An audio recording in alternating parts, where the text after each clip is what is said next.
For me personally, it's how do we help people find a relationship with God through their interactions with the poor.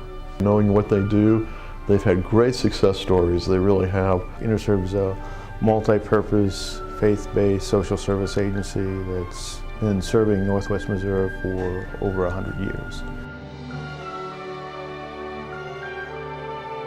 You know, when we look at what are the things we need to address in community, you know, what are the ills and social conditions that affect the human family, and then how do we create some awareness in the community, and then how do we mobilize those resources to address those needs. When people think of InterServe, and you know, whether it's through United Way or partnership with churches, a lot of times it's that basic needs. I'm helping feed somebody, you know, I'm helping provide housing or shelter.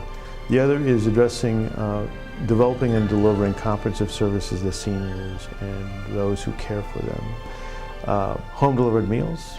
Most of these are to help keep people in their homes as long as possible. But every day there's volunteers that gather up at our Calvin Center who put together meals and put those into containers for 15 routes. 500 meals a day. We don't want to just drop off the meal and that be it. We want to know if they're doing all right, if they're acting their normal self, if they need help with the trash or applesauce, whatever it may be. You know, we're not just a meal. And volunteers show up every day, Monday through Friday, to send those out into the community. Thanks, Jacob. Hi. How are you? I sure appreciate everything you guys have done. When you look at in-home care, personal care, home care, and nursing services, and just case management and case coordination of how do we provide some support to figure out what does that family need, what does that individual need, and how can we direct that family to find the resources that are there as well. This is a food pantry. We give food to people that cannot make their food stamp stretch for the whole month. And the other major priority for us is addressing children and youth at risk so that they're successful in school and also in life.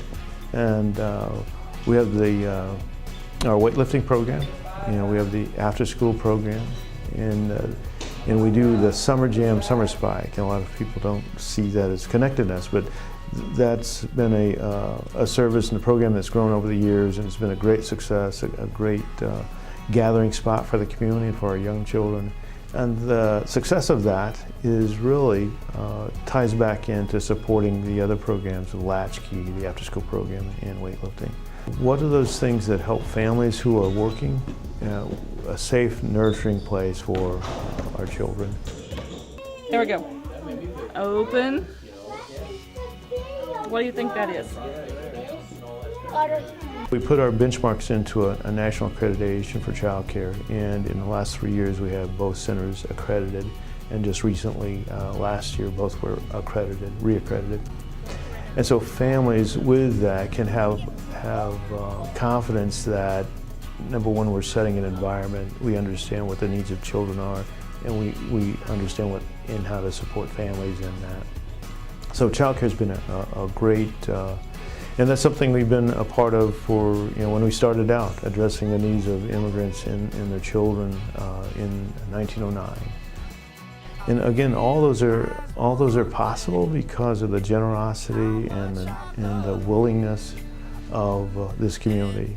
And it may get back to the old days where you're on your own, and that's what we're trying to do here, is create an environment, but also exhibit a culture for this community that we need.